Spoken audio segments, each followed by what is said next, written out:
Well, hi, everybody. How are you?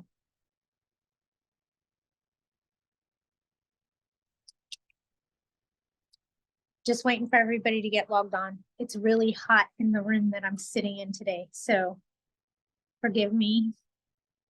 I snuck away. Here we go. Let more people in. Oh, here everybody comes. Hi, everybody. Happy Wednesday.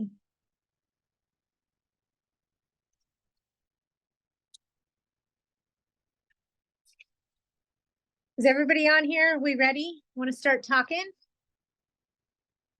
New law passed on Friday. Hi. A new law passed Friday. It's a law we've been talking about for quite some time. Yep. AB 12 passed on Friday.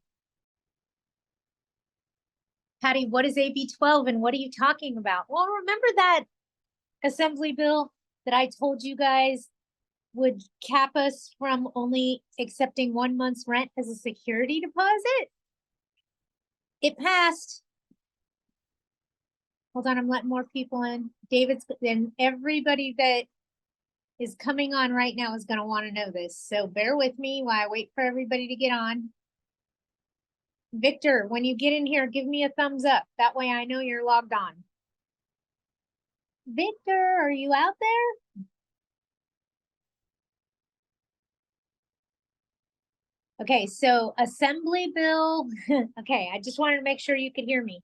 Assembly Bill 12 passed on Friday. Gavin Newsom signed off on it. Assembly Bill 12. It takes effect on July 1st of 2024, where we can only ask for a maximum of 1 month's rent as a security deposit. Okay, there's an exemption in the law. And it says for landlords that own no more than 2 residential units are exempt from this. Everybody else is subject to. It starts July 1st of 2024. Maximum 1 month's rent as a security deposit, even on a fully furnished unit. Landlords could be exempt from this if they own less than 2 residential dwellings, meaning the one they live in and 1 rental. They're exempt. So it really doesn't hurt the little guy that only has 1 rental or 2 rentals, okay? It is not good. This starts July 1st of 2024, so you know what I'm going to tell you. You know what I'm going to tell you. Fill up your buckets while the grunion are running. They don't run forever. In other words, if you're renting right now and you can collect a higher security deposit, I suggest you do so. Because starting July 1st of 2024, you most likely are only going to be able to take 1 month's rent as a security deposit, and it will depend on how many units you own. If you own 2, you're probably fine. Any more than that's a problem.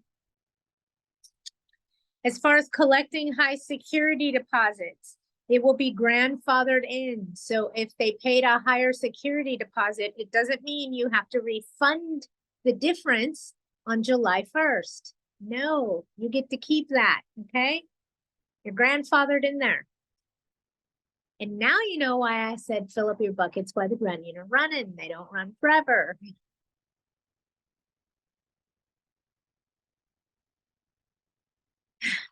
And it took 1 year and 2 months for that bill to come from the inception of the idea and the thought all the way to becoming law. It took about 14 months. I've been watching this one like nobody's business, because somebody asked me, how long does it take for one of these ideas to become law? Yes, I use the word idea. I had to rack my brain really quick to make sure I didn't choose a different word. No, you do not need to reimburse them. You're grandfathered in.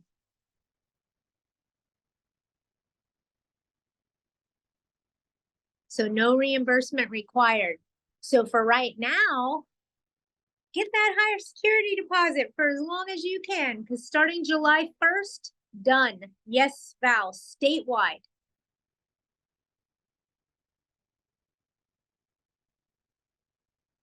We're down to 1 month's rent as a security deposit, and it raises the big question.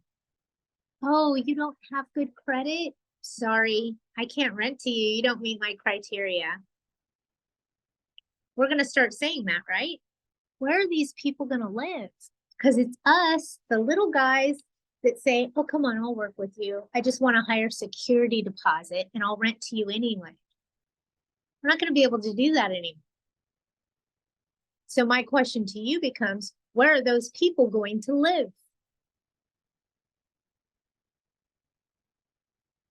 It's Patty, another form when of does this, segregation, just so you know. Yes, you got it. That's where they're going to be. Go ahead. I hear you. They can't live in my properties.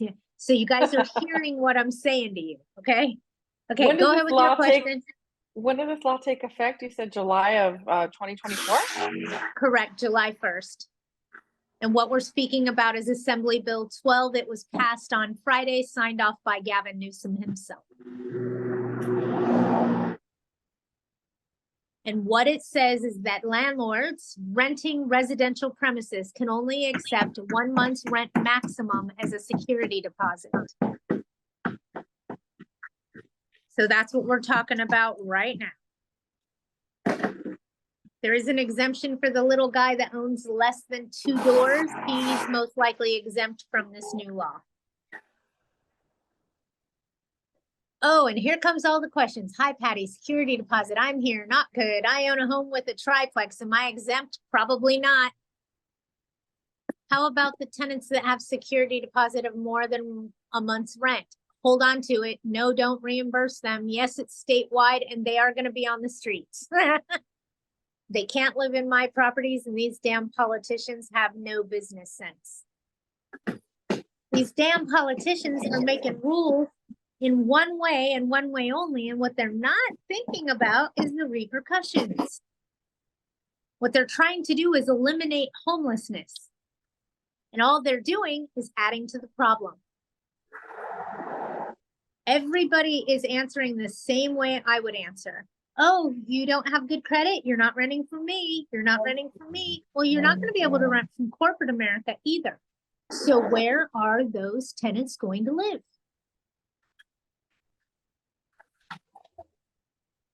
Is this a form of segregation?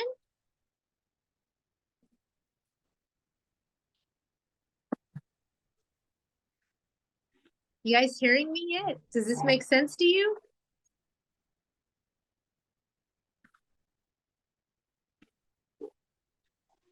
Okay, so one more time, just for the last people that were joining us, and then we'll change this subject because I just saw somebody that got on here and I want to make sure that they understand that Assembly Bill 12 was signed off by Gavin Newsom on Friday. It is now going to become law on July 1st of 2024, stating that landlords may only collect 1 month's rent as a security deposit as a maximum.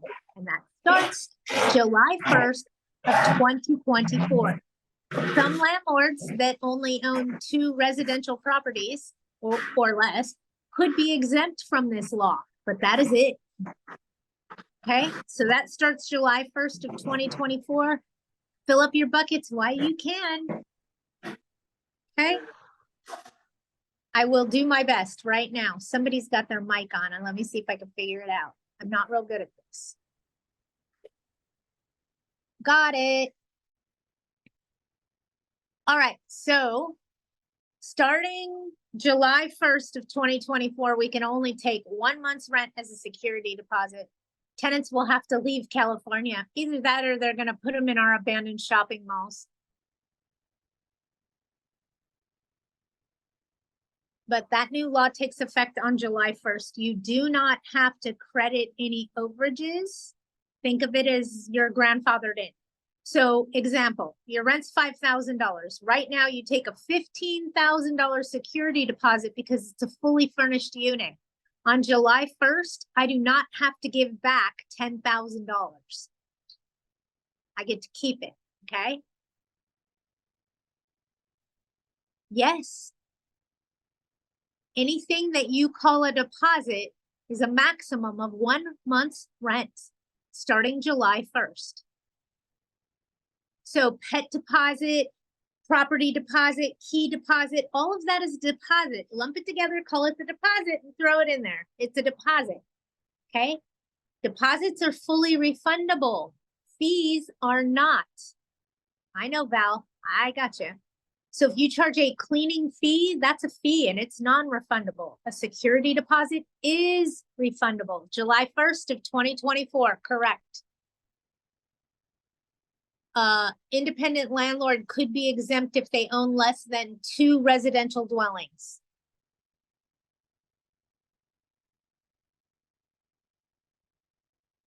And we are not sure how the law is written for landlords who have 2 or less units. We only know that they could be exempt. No, they are exempt, Stacy. I do know how the law is written. I just didn't bring my notes into the room I'm sitting in.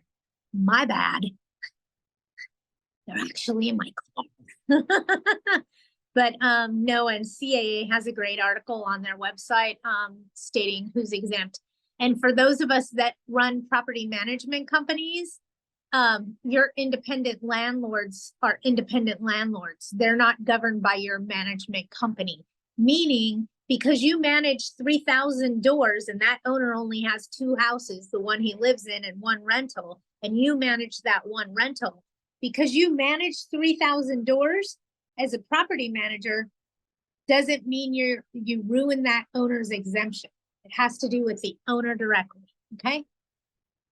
Effective February 1st of 2024, I already know the question. We can increase rents 7%. How much can we increase the security deposit? I'm assuming you're speaking about City of Los Angeles, County of LA, where they're on the rent freeze until February 1st, okay? I don't know how much that increase is gonna be yet.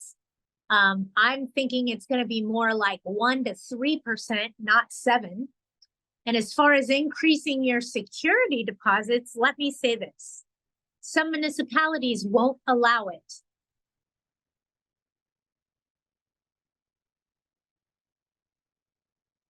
Patty, according to Dennis, it's going to be 7%. I don't know if that's accurate, but that's what he mentioned in a couple of his past seminars.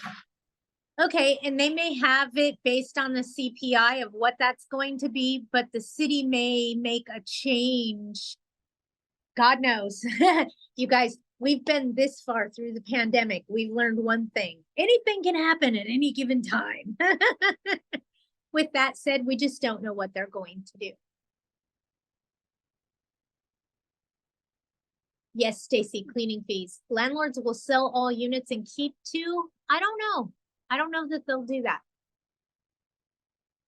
I don't know.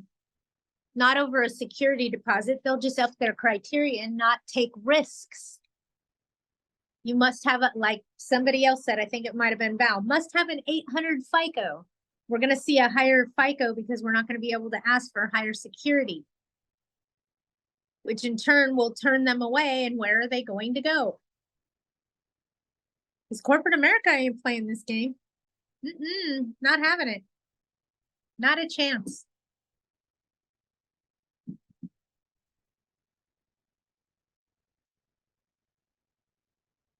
But then they're going to put a ban on financial screening.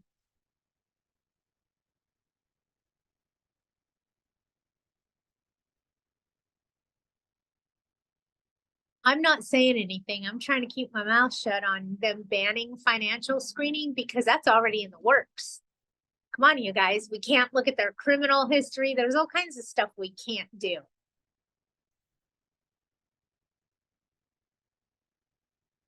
just so I'm clear, no rent increases in LA County due to the state of emergency. Does that end on February 1st, 2024? Yes. And you could do rent increases in LA. You could do rent increases in LA County. They just can't exceed 10% regarding the state of emergency. LA City has had a rent freeze on all through COVID. You could not raise rents in the city of Los Angeles, and that ends on February 1st of 2024. Hang on, I'm letting people in. Sorry. I'm slow today. I'm overheated.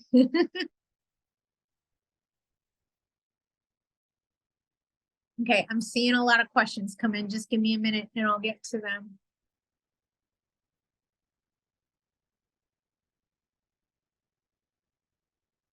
Yes, Stacy, we are staying at 8.8 so far. Lawndale, LA County, 5% okay to raise rents. Allie, I think you can be at 8.8 for the county, not 5%.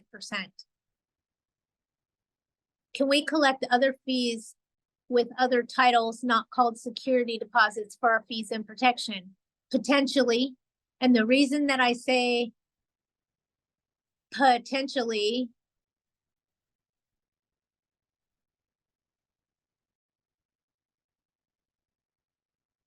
is because you got to be careful, because what's the tenant willing to pay? A $300 cleaning fee? Possibly. A $500 cleaning fee? I ain't gonna pay that. I don't get paid $500 to clean. I'm sure the hell not gonna pay somebody else to do it. Okay, you understand? So it all depends on what you can negotiate. Remember, fees are non-refundable. But when you start tagging on a bunch of fees, they'll start taking advantage. In other words, you charge a cleaning fee instead of a deposit, okay? And now your cleaning fee is $199, only they left cleaning and trash in excess of $700. Does your fee now have to cover that $700 bill? Yep. So watch yourself with those cleaning fees, because sometimes they hurt you, they don't help you. What about commercials in the city of Los Angeles? Could rent be increased? Commercial business, to the best of my knowledge, is not being affected in LA County. You want to double check with your legal counsel, but I believe that this has to do only with residential dwellings. Hey Patty, how are you? Short, sassy, and ready for the weekend. All right, sorry to join late. I have a question for you. Single family residence, city of Los Angeles, individual owner, not a trust or corp or LLC. What can I do on raising rents? Nothing now. Nothing now. February 1st is when you can do a rent increase, so we have to wait. So even though it's single family, just nothing. It's within the city. The city has an ordinance, no rent increases. They're on a rent freeze. So it doesn't matter that you're exempt from rent control. You're still governed by the municipality of the city. Wow. Make sense? No.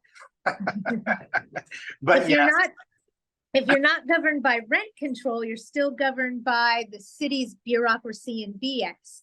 And if you're not governed by the city, then you're governed by the county. And if you're not governed by the county, then you're governed by the state. And if you're in LA County, here's what I can tell you. You can run, but you can't hide. In other words, even a single family residence, and I'm going to throw this one at you and have you guys all go, what? Even a single family residence in the city of Torrance. So let's talk about this real quick. There's no city ordinance. There's no rent control in the city of Torrance, and it's a single family residence. I'm exempt from LARSO. I'm exempt from the DCBA because I'm in an incorporated city. Now I'm governed by statewide rent control, which I'm also exempt from.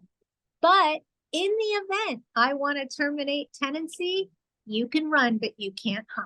Within 3 days, I still have to send a copy of my notice terminating tenancy to LAHD. That's what I mean. If you can run, but you can't hide. If you are terminating tenancy, you report to someone. How about City of Glendale, same situation, single family residence and. I'd have to look up the address verbatim because Glendale has its own B&B, bureaucracy and BS.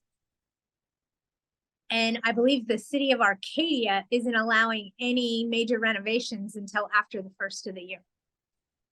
Well, I actually have a court case with a different law firm. That's fine. Okay. I don't And get upset about that. they issued a 60-day notice to vacate single family house, individual owner in Glendale. So she just ignoring us. They've issued a couple notices. We finally have a court date on the 30th to have her vacate. Awesome. Good luck. Yeah, but 60-day, I thought the 60-day went away. Everything had to be 90. No 90 unless it's Section 8. Okay, 90 days required on federally funded. okay. Make sense? Yeah, 60 days required if they've lived there longer than a year, 30 day if it's less than a year, just so you have the numbers. Got it? got it. And then when you're raising rents, anything 10% or less is a 30-day notice. Anything over 10% is a 90-day. They removed our 60-day for But rent. you can't do increase. that until February, regardless, right? None, even. Well, if you're in an incorporated city within the county, they allow it. But LA City, I could serve now, but a 90-day, you can't even serve it now to be effective? I don't even want to serve the notice until the ordinance is over so that they can't relate it to the ordinance. I want to wait till February 1 and then serve the notice because they can't say I did it while they were protected. It's BS, I know, but it's the only way I can help you make sure that you're erring on the side of caution and not Yeah. giving any room for argument later down the road. And So let's be honest, what's it costing you? 60 days? Shit, we haven't been able to raise rent for 3 years. 60 days is not going to kill you. Right? And you would have to be able to justify the increase, right? You can't just go crazy, give a 90-day and go to $4,000 from $1,800 when if you pull the CMA, it's $2,300. Anything over 10% could be a violation of California Penal Code, not Civil Code, Penal Code 396B, which says if you raise rents over 10% while we're in a state of emergency, you could be subject to $10,000 in fines and 6 months in jail. But we're not under state of emergency. Well, who knows what's going to happen in February? We've been under a state of emergency since 2016 when they had enacted that law. It's always something. We just had torrential downpours. Yes. A hurricane hit us. Yeah. Okay. There's 60 days of BS because they're covered for 30 days and for 30 days after the state of emergency expires.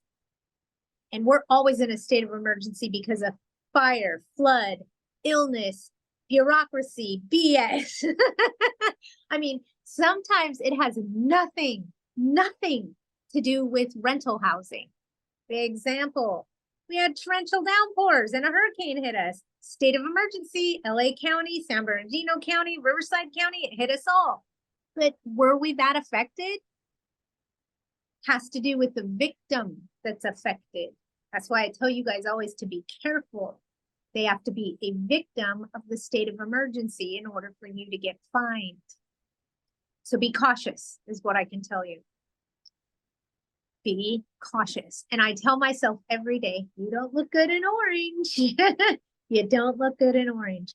And if you're managing property for profit and an owner is adamant that you increase rent more than 10%, ask them to sign the notice. It's to the point where I'm just calling you attorneys and just paying the $317 and let the attorney's office serve it. That way, if there's a mistake, they can only blame themselves. And then if we decide to move forward, they know they did it and it was done right. I don't even serve Right. And if they make a mistake, they redo it because they make a mistake. Attorneys' offices are human too. Yeah, but it's to the point now, like you gotta have this piece of paper attached and it's gotta be over here. I couldn't agree with you more. A lot of things have changed. Like I had someone frantically telling me this morning, Patty, I've been calling the DCBA all day yesterday and I could not get through to them at all whatsoever. I'm like, well, go on their website. You can book a one-on-one phone appointment. She goes, the next available date they have is sometime in November. I'm like, okay, well, book it. And she goes, I have to be registered by this date. And she's giving me a date in October. And I'm like, can I tell you something? You were supposed to be registered in September of last year. So poor planning on your part doesn't constitute an emergency for the DCBA. See the problem? So don't be yelling and screaming that they're not answering their phones or helping you to the best of their ability. You're a year late to the party. Okay. Pay it. And then, yeah, and then they kind of understand, oh, this isn't something that just happened and I need to register. I should have done this a year ago. Ouch. So yeah, they are tight staffed. Yeah, it is taking 2 weeks to get an appointment. Yes, they don't answer their phones. They're inundated, and they're inundated because of all of us, because we have to send a copy of our notice to them within 3 days of serving the tenant. They are inundated and it's because of us. They cannot keep up with the supply and demand. DCBA is feeling the pressures of what they signed up for. Thank you. No Appreciate it. problem. Does anybody else have anything that they want to talk about, touch bases on? Anybody? Oh, I see stuff in the chat. Hold on. What is the name of the process when you can request higher rent due to the fact that the rents are abnormally low due to the LAHD? I know what you're speaking of, and you can apply to ask for a higher rent increase. I'm trying to remember what it's called too. It'll come to me over a minute. Yes, there is a lawsuit over the city of LA's rent freeze.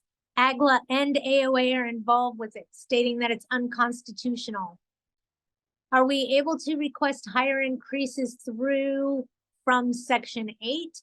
Yeah, you can always do a 30-day notice of change of terms of tenancy asking for a higher security deposit. The problem you need to pay attention to is in LA County, some municipalities are no longer allowing you to increase the deposit. You can only charge what you charged at move-in, and there will be no deposit increases. I want to say it's City of Maywood's garbage because they came up with their own rent control stuff, and somebody else. I want to say it came through DCBA, but I could be wrong. Each time I want to do something, I have to look it up by the address now because it's just too convoluted. There's too many moving pieces, too many moving parts, and everything that we've always done to help protect our asset is now not allowed. So what do we have to do? Take a different approach. Attack from a different angle.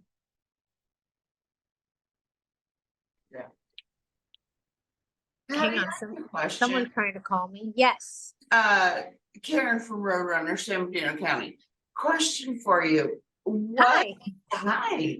What are the stipulations, or are we allowed to ask for like dog registration when we have animals on the lease? Like, we have a pet addendum that states, that they have to have, pet insurance, but can we also ask them that their pets be registered? Registered where? Through the city. Yes. For pets, I'm letting people in, just bear with me. For pets, there are no laws. You can make up your own rules. You can say, I only want pink papered poodles in my property. When it comes to emotional support animals, you can't have any rules. You can't charge anything additional. This is the best way I could teach you so that you remember it right here, okay? Look at it this way. An emotional support animal is very, very similar to a wheelchair. It's an assistive device for a disabled person, okay? An assistive device for a disabled person is a wheelchair. So is an emotional support animal. It's an assistive device for a disabled person. So can you charge additional deposit for someone with a wheelchair? No, Can you charge additional rent? no, Can you make them follow special rules? no, Can you make them get insurance for their wheelchair? no. Same thing applies to an emotional support animal, therapy animal, service animal, etc. Okay, If you start thinking of that as a wheelchair instead of a dog, you'll answer your own question. I almost guarantee it. okay. Okay. But it's just retraining our brains. And there's new laws regarding ESA animals now, but there's no way for us to enforce the new law. Okay. Let me explain. Okay. Let me explain. A doctor writes a note saying that the tenant can have an emotional support animal. The law says that those people that were paying on Amazon, you know, it was $12 to register your animal as an ESA animal and get a certificate. That's not allowed anymore. You must be seeing a medical person and they must prescribe you having an emotional support animal, and they have to be seeing you for 30 days before they write the letter, or there could be financial damages against the tenant for fraud and the medical provider for fraud. With that being said, can you call a doctor and ask if they've been seeing their patient for 30 days or longer, or is that a violation of HIPAA law? It's a violation. Mhm. They So can't- how do we enforce that? I know Gavin Newsom wrote the law, making him think that owners are getting something, but how are we? How is that helping us? Is it a deterrent to try to scare tenants? Because we can't find out if they've been seeing them for 30 days or not. They're not going to disclose that to us. That's personal, private information. What if it's a therapist? They're sure not going to tell you how long your tenant's been in therapy. But thanks for playing the game. Patty, most of these doctors who do ESS certification, they're out of state anyway. Well, let me tell you, I went to my doctor recently just for a checkup, and he asked me, did you need a letter for an emotional support animal?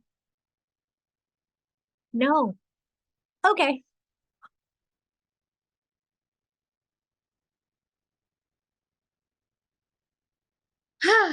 The people that are out of state have to be seeing the patient for at least 30 days before they write the note. If they don't, there could be civil penalties against them. But how do you prove it?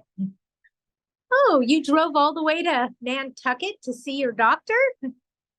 I mean, it's a battle. It's a battle. And we don't have many weapons. It's easier just to accept it and keep moving forward. And if that wheelchair, remember dog wheelchair? If the wheelchair starts making a whole bunch of noise and the tenant hooks up sirens to it, so it makes all this noise and lights flash all over the place every time it rolls through the community, then that is affecting the right to quiet enjoyment for neighboring residents. And we can't have that wheelchair on the property. We're not telling you you can't have a wheelchair. We're telling you you need to exchange the wheelchair you do have for a different one that doesn't affect everyone's right to quiet enjoyment. Sirens, lights, distractions, dog barking, same concept. It's still a nuisance. Got it? I know wheelchairs don't bark, but I always get asked, what if the wheelchair attacks somebody? Well, then that would be a 3-day notice to quit, because we just can't have wheelchairs attacking people. Ah, what if the wheelchair barks all day?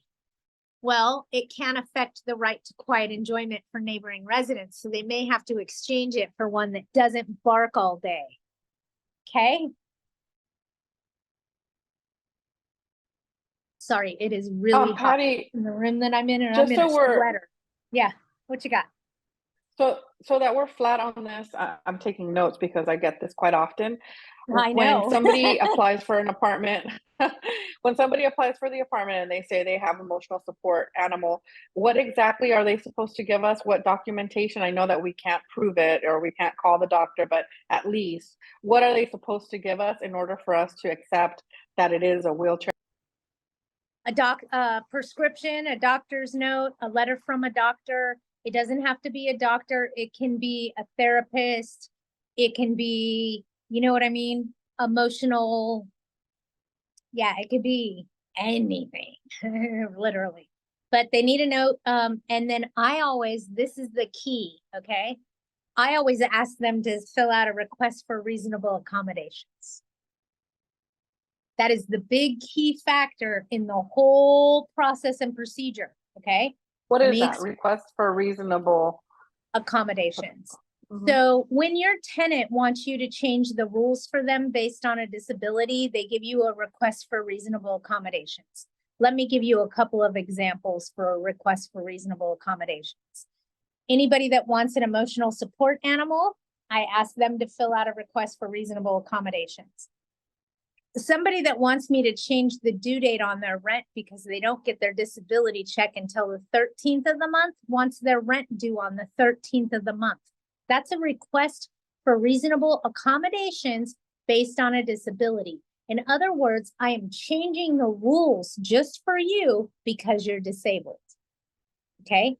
The request for reasonable accommodations is what the tenant fills out and gives to you, asking you to change the rules based on their disability. Okay? Hear me out.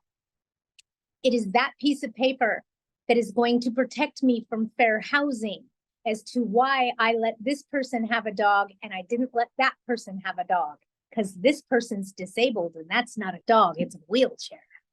That's why. It also helps me with my insurance company. So if my insurance company says, hey, Patty, we're going to cancel your policy. We saw that you have a pit bull on the premises. I'm going to say, oh, that's an emotional support animal. And I actually have the request for reasonable accommodations to allow it based on the tenant's disability. Hey, insurance company, I can't discriminate based on a disability. Can you? So that is the document that is going to save my asset. The request for reasonable accommodations shows fair housing that I changed the rules for them based on a disability, and I didn't change rules for other people because they didn't provide me with this. So all it has to do is covering your own asset, okay? Where Hang do on, we I'm get gonna- this document so that we could give it to? Fair Housing has a copy. I'll check and see if our office has a copy. I'm not sure, but it's Okay. what I use consistently. When, Okay. Could I ask you a quick question there? yeah, but can I throw something at Jackie really quick? Sure. Anyone growing marijuana plants legally has to be locked away from view of the public. Locked away from view of the public, and they can grow up to 6 plants. So on the front porch in view of the public, no, it has to be in a locked space, not in view of the public. Now ask me your question, sir. I have a tenant that requests, just because of her new employer, that her rent be due on the 15th. The property owner wants them to pay money from the 1st to the 15th and then reset, so they're not 2 weeks late all the time. And the tenant is throwing a fit saying, no, I don't have the resources to pay the 1st to the 15th and then the 15th to the 15th. I just basically want to pay the rent on the 15th, which means that she's 2 weeks late. When did she move in?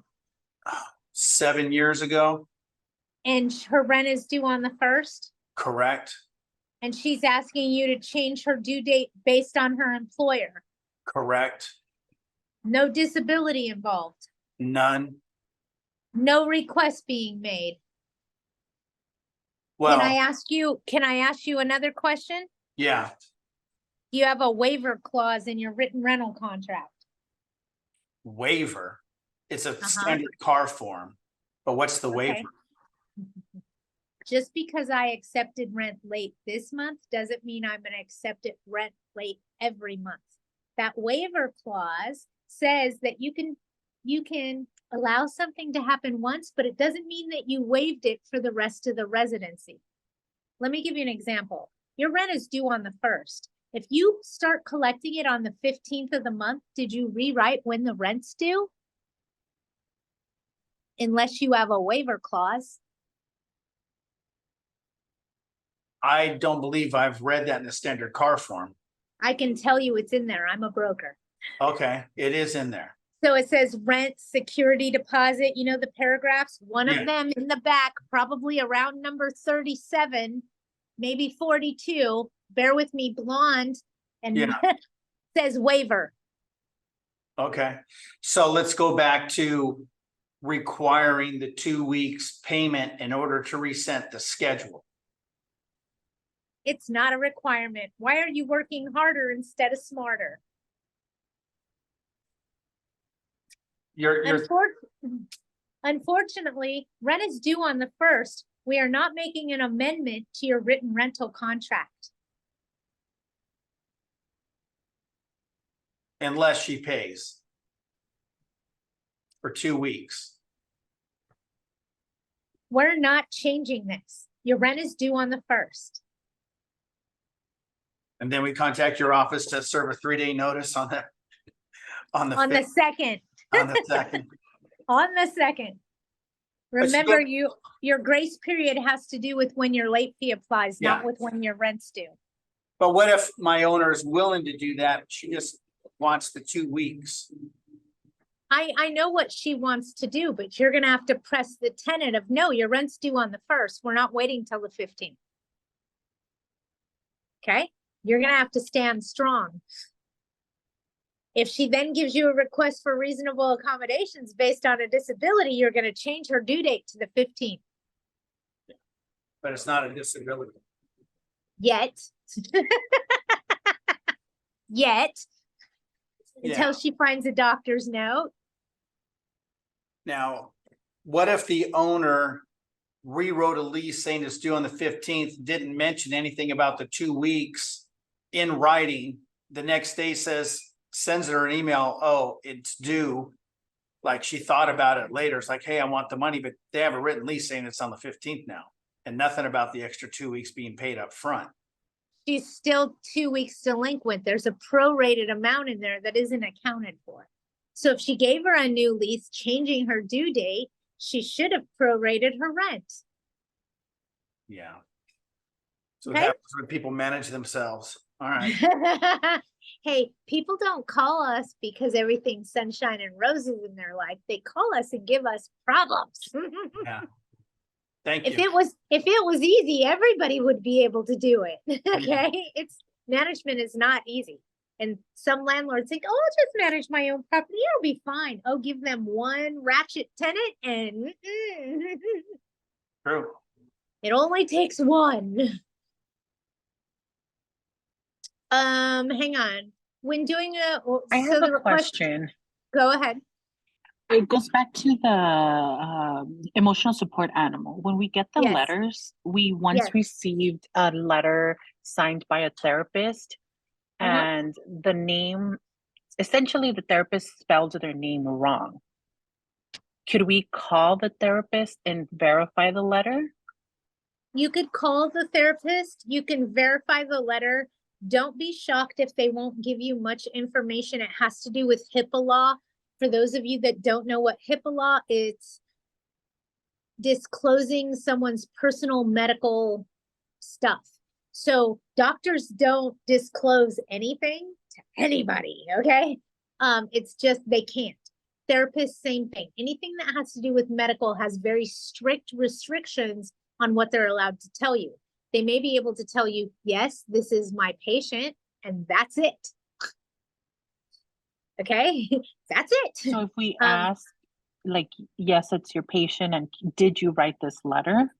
You can we ask would- if they wrote a letter. If Okay. their response is yes, you're done then. You're done.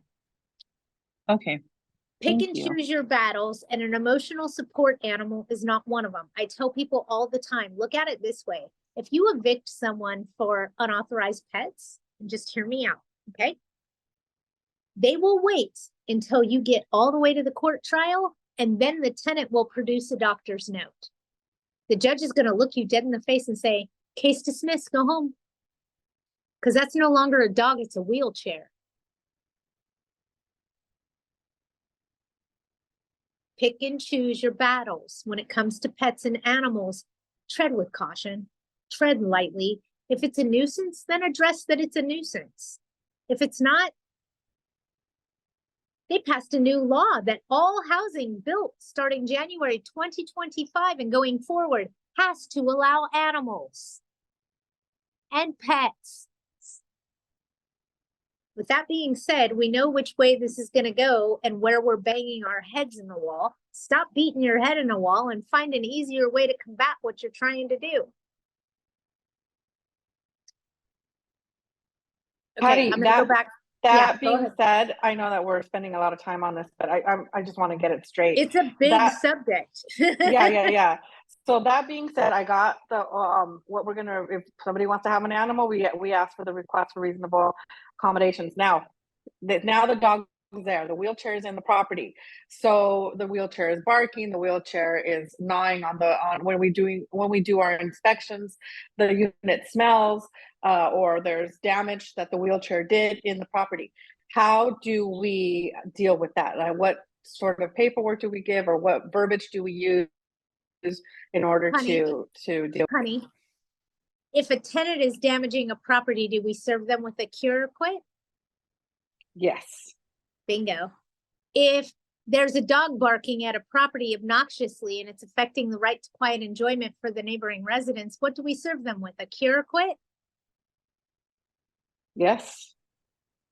You see what I mean? Stop, eliminate the fact that this is a protected thing, okay? And just do your Mhm. job. And just do your job.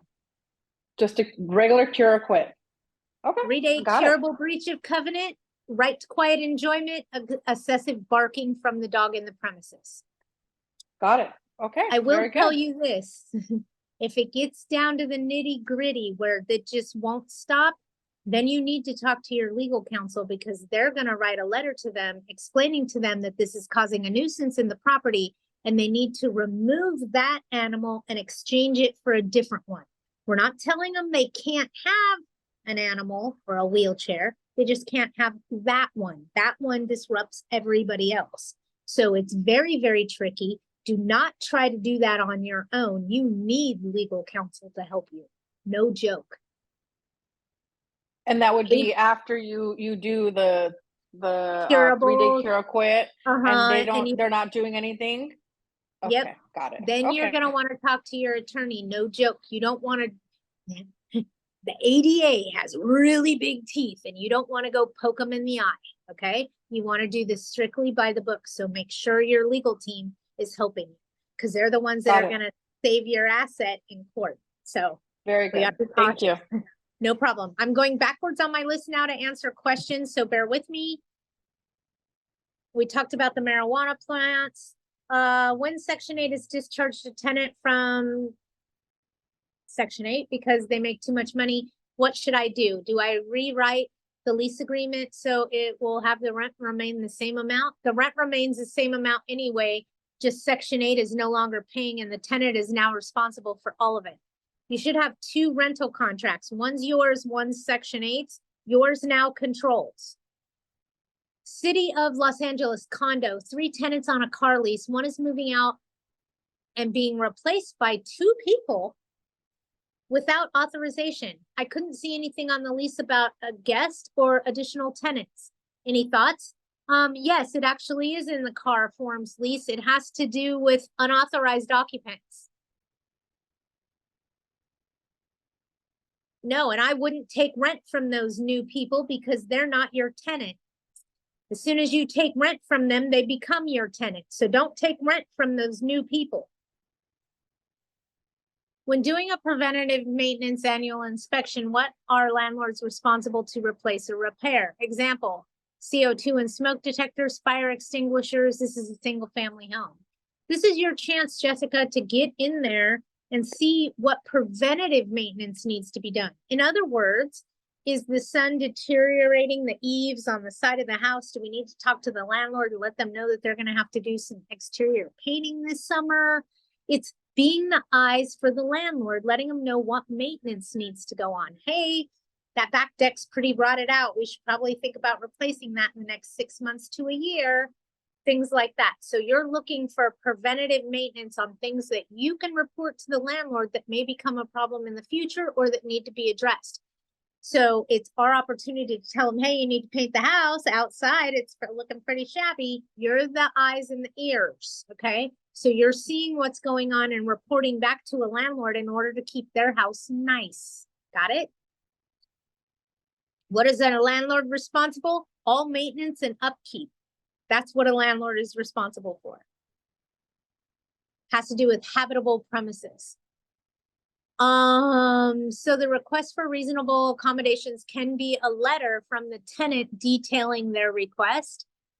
Yes, it can be, but we're asking, basically they're asking you to change your rules for them based on their disability.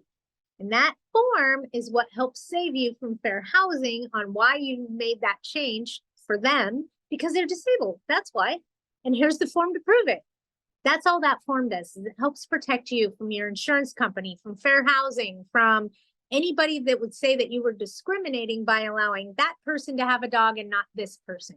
It's just what covers your asset. Put it in the file, save your asset. And it's okay. This is what I do. Don't worry about it.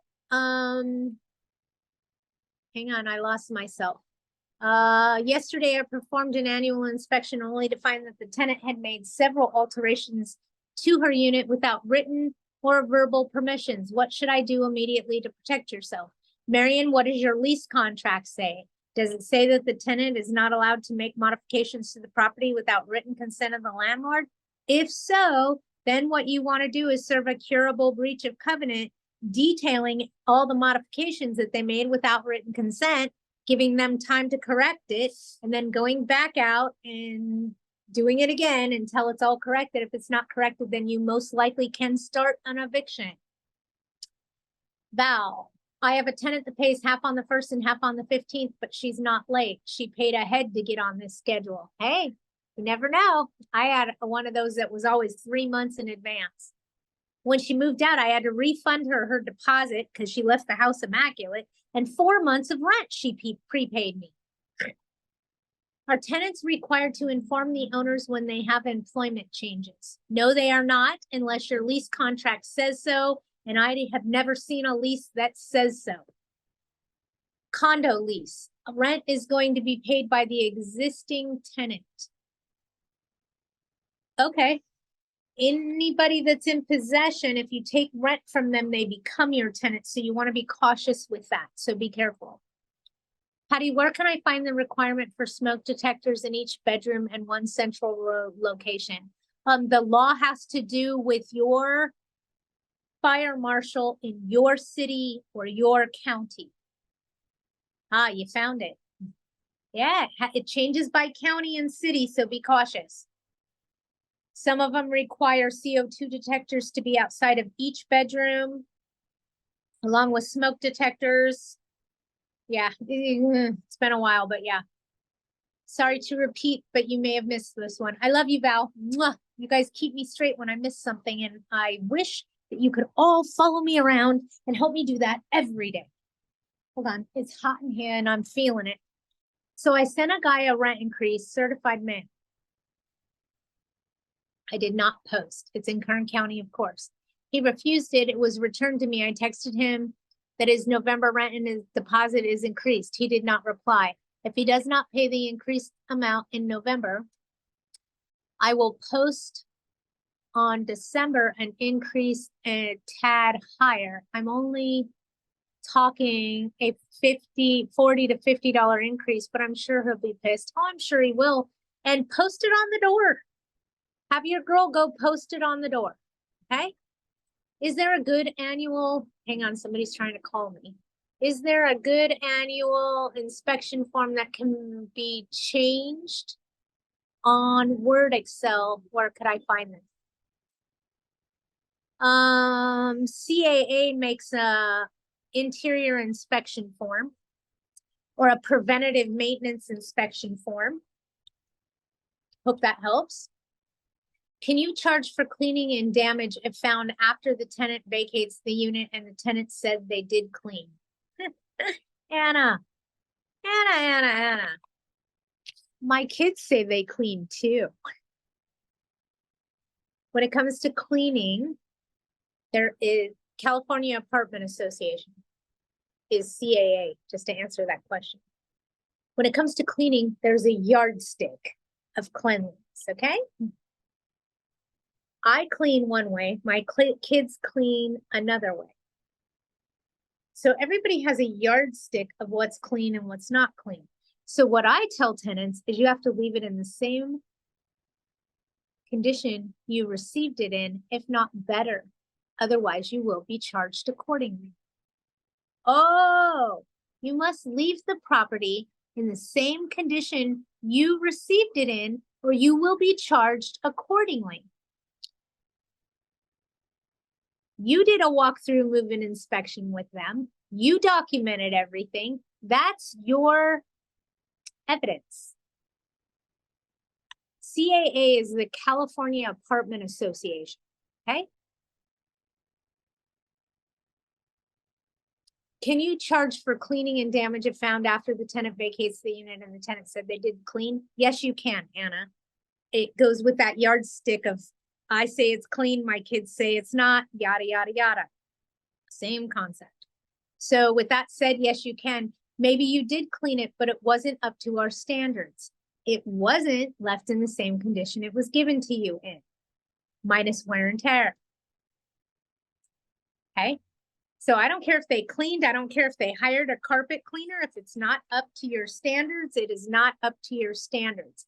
Is there a list for the city of LA of what items tenant owners are responsible besides our rental agreement?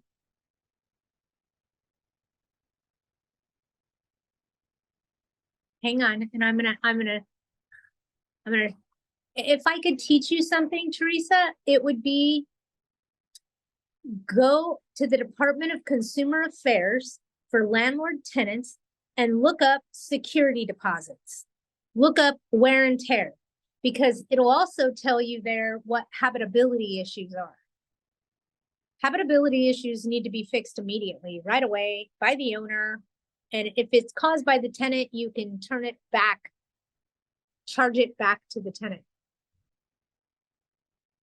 Okay, Lorraine, what is CAA? California Apartment Association, like AGLA, Apartment Association of Greater Los Angeles. It's just a different name of apartment association. Anna, you meant ESA, Emotional Support Animal. What's CAA? Is that a government agency different from AOA USA? It's not a government agency. It's an apartment association, just like AOA, but it's called CAA, and their website is caanet.org. What was the website that I just mentioned for habitability? It's the Department of Consumer Affairs. Department of Consumer Affairs, California. Look up landlord tenant. It will show you what are habitability issues. What are the requirements of a landlord? See, look, I'm giving you guys info. You guys are just finding all kinds of stuff. How much is the max you can charge for a cleaning fee when they move out? Honestly, whatever you're charged. Look at it this way. If the tenant was a pack rat, also known as a hoarder, and they left floor to ceiling stacks of trash bags in the garage and in the yard and in the house and in the, I'm going to charge them to remove all of that. So there's really no maximum cleaning fee. It's what actual expenses. So whatever the actual invoice is for. If you're talking about how much you could charge as a maximum cleaning fee for somebody moving in, it's whatever you guys can mutually agree on. Are you going to lose the tenant because you're trying to charge a $500 cleaning fee or a $1,000 cleaning fee? Yeah, I wouldn't rent from you. See what I mean? Got to find the balance. All right. Does anybody have anything else? I love that you guys can just ask me random questions, meaning one person's asking this, one person's asking that, and I'm able to answer them all over the place. I love that I can do that for you guys. No, thank you guys. Yes, without all of you guys, this wouldn't work. This only works because I have all of your participation and you guys tell me, believe it or not, where I need to focus on teaching something in the future. Like I already know, I need to teach y'all how to do cure or quit notices because y'all, it's just not retaining it, okay? We are going to do that next Wednesday. We are going to learn the 3 elements required for a curable breach of covenant. When can the rent be raised by City of LA? February 1, 2024.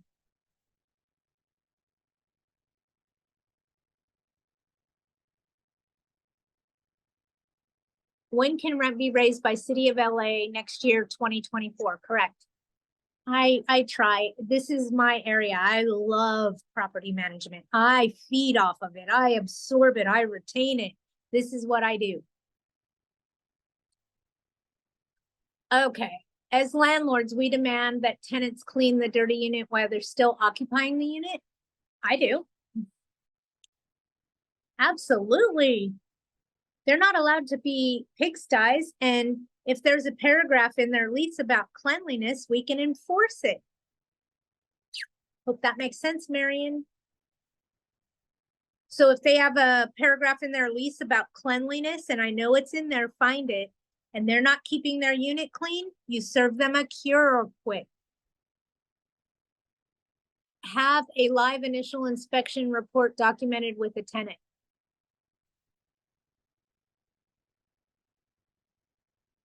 I don't know what is how much. I don't know how much you're asking me, Teresa. How much for what? And Anna, I don't understand a live initial inspection report documented with a tenant. Have a live initial inspection report. Oh, or you mean take a video?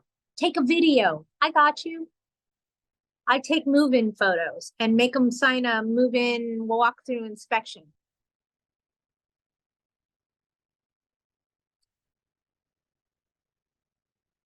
What if they start smoking marijuana, even though it's a non-smoking unit? I found marijuana inside. Marijuana is just as legal as alcohol. What did Patty just say? What? Wait, what? What?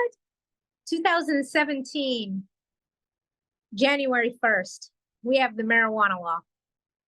Marijuana were made legal. It's just as legal as alcohol. Wait a minute, Patty, what are you talking about? What do you mean it's as legal as alcohol? Well, you can go to a liquor store and buy liquor, right? You can buy booze. You can go to a dispensary and buy weed. Same concept. Just as legal. Okay? It's just as legal. So you can't determine whether they're smoking in your unit or not, Teresa, unless you change the AC filter. Preventative maintenance inspection, go change the AC filter, put a date on it, throw it back in there. And it also does the heater. So it's the heat and AC HVAC filter. Yeah, go change that, put the date on it, on the one that's up there, and then go change it again in 30 days. Take it out, give it the sniff test, put it in a big trash bag, seal that up. It's evidence, and then start serving your curables. In the meantime, there's fresh, clean filter in there. So if they smoke in the unit, you're gonna know. You're gonna know. And if I saw the marijuana matches ashtray. Yeah, it's just an ashtray.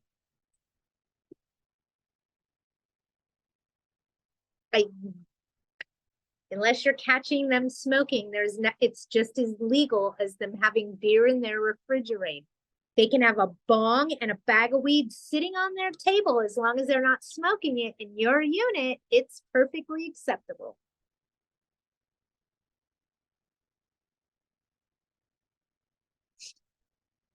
I have tenants that claim harassment when we distribute 3-day notice to perform conditions or covenants, and I tell them to refer to their lease agreement. Absolutely. Harassment. No, you're breaking the rules. Different set of facts. I have to take a sample of MJ2 lab. It's expensive. No, you don't have to take a sample of marijuana to a lab. Teresa, what are you talking about? If they're smoking cigarettes or marijuana in that unit, that filter is going to stink to high hell. Okay? No joke. Put it in a bag and seal it shut and use it in court. Take it to court with you. That's why you're putting a date on the new filter and then installing it, going back 30 days and grabbing that, because you know that that's only been there for 30 days. In 30 days, have they been smoking? Nope. Okay, we're changing it with a new one. And that's how you chase it. Okay? Yeah. I wasn't smoking in my unit, Your Honor. I don't know what she's talking about. Pull out that air filter in the middle of a court trial and ask the judge if he'd like to sniff it.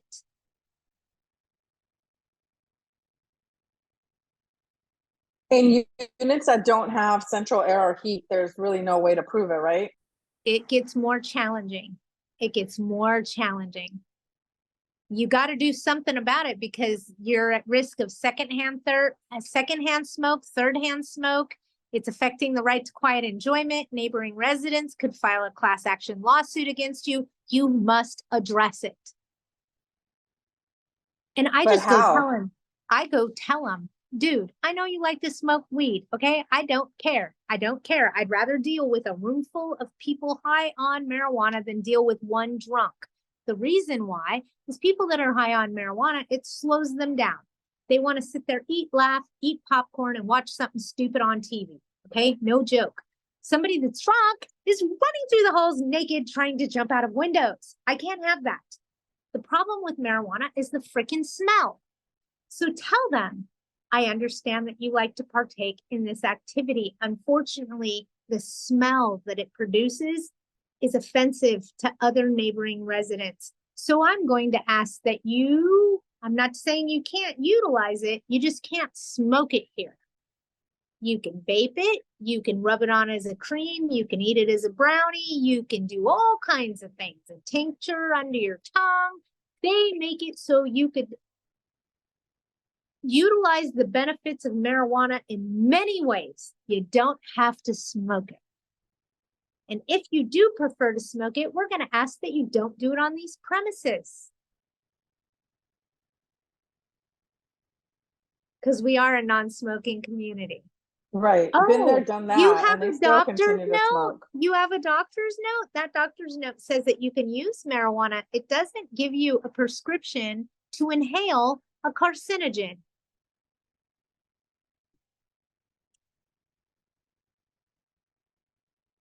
You also have to worry about secondhand smoke, thirdhand smoke. Yes, you're right. It's an air intrusion. And the stuff that you have to do to clean it up afterwards is atrocious. Where do you see the rental market in the future? We're having a hard time finding new tenants on many vacant units. Start making adjustments. It's time.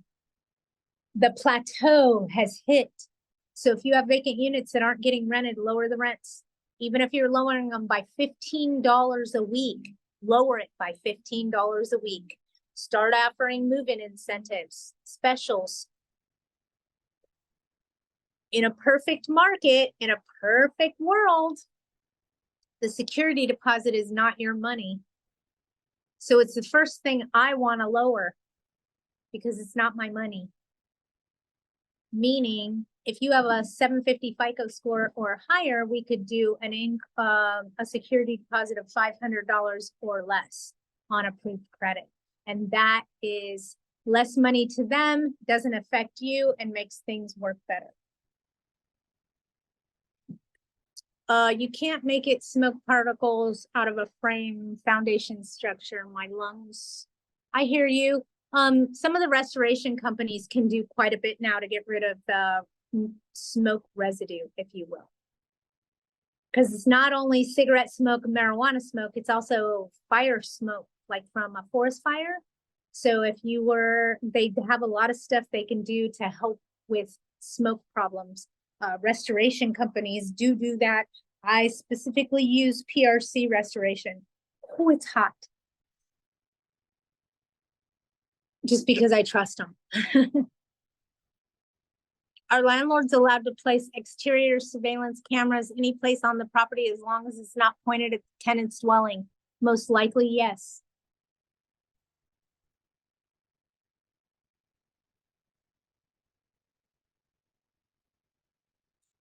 And that's me being careful by saying most likely, yes. Should we mail a generic letter to all tenants warning that we will be making interior inspections on an annual basis? We've been slacking on that, or serve a 24-hour notice to entry. This could be quite a shocker. I know we have a few dozen pack rats and dozens of animals and probably a few trampolines, etc. Val, do your job. If you warn them that you're going to do your job, then they may try to remove everything because you warned them. If you just do your job, then you have documentation and record, and it's not a threat. If a tenant asks for a Ring doorbell on his front door, he's asking to make a modification to the property. If the landlord's going to allow it, then the landlord's going to allow it. If they're not going to allow it, then tell them no. The choice is yours. How do you see the rental market in the future? We've all had a hard time. I just answered this, Felsie. The market is definitely staggering and flattening out. We are seeing a little bit harder to rent vacant units, start lowering the rents. It might be a little bit easier if you start lowering them by $15 a week. And you can always lower the security deposit, because in a perfect world, if they're income qualified, FICO score qualified, you're probably going to give them back their whole deposit anyway. So collecting less of a deposit on a high qualified tenant is a positive.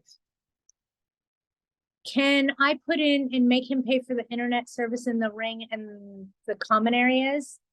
He wants me to pay for it and install it. No.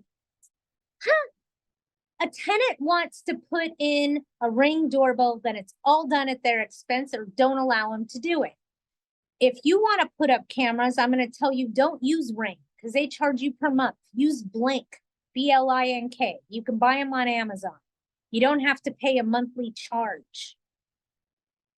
Blink, B-L-I-N-K, not Ring. He gets a lot of packages and a side hustle of selling socks and shoes.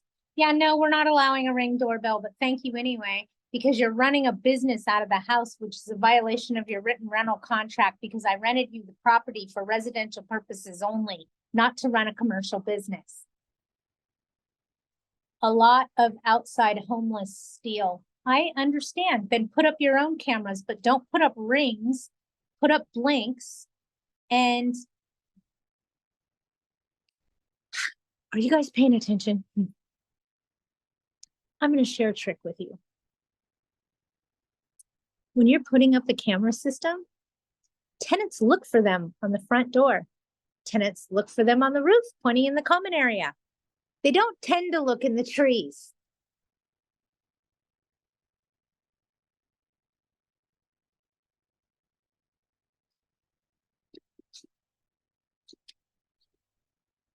hope that makes sense. Or in a birdhouse. Yes, Val, you get it. The tenant claims the unpermitted work was done at the property. According to the owner, the work was done, but the city did not finalize the permit during the time she occupied. Recently, the city inspected the unit and the permit has been approved. Can she stay at the property not paying rent? Hell yeah, the owner can serve her for a 3-day non-payment of rent. Hell yeah. As long as she's over threshold rent, I don't know what city it's in, but yeah, if you have a certificate of occupancy, go, they owe rent. Is it legal for tenants to have cameras on? Modification to the property without written consent of the landlord is what a camera is. I was gotta use Laurel or others that I have local SD cards, so storage is not on their cloud. I like Blink, keep on an SD card. Exactly, Teresa. We will contact you to serve her. Oh, I don't serve, but my office will. I prefer the Blink over the Ring because you're not signing up for a monthly service that a bunch of people have access to. So here's something you guys may not know. When you log on to look at your Ring cameras, a lot of people have the power to log on and look at your Ring cameras.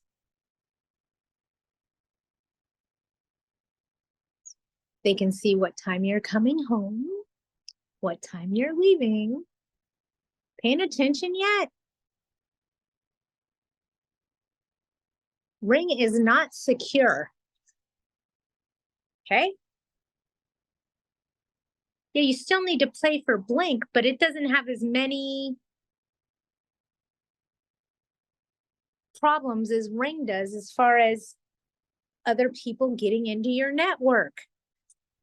Other people looking to see when you leave for work. It happens a lot with the Blink system. I mean, the Ring system. Ring is the one that's not secure. I don't know, Teresa. I just know it's bad. Is it illegal for tenants to have the cameras on inside their window pointed at other tenants' movements? Yes. Yes. What if that tenant is up to no good and is spying on other tenants to see when they go to work and when they come back? And if that tenant is involved in a crime, the first place I'm going to tell the police to go is to that wackadoo that set up a camera in his unit. It's not allowed. It is a violation of privacy for neighboring residents. Period. End of report. All right, I'm getting off of here. If you guys need anything else, let me know. Call me. It's too hot. I gotta go. I'm on fire. I'm out of here. You guys have a wonderful week. If you need me, you know how to find me. Hunt me down. Thank you, everybody. I couldn't do this without all of you. I appreciate you more than you know. Have a great day. Bye.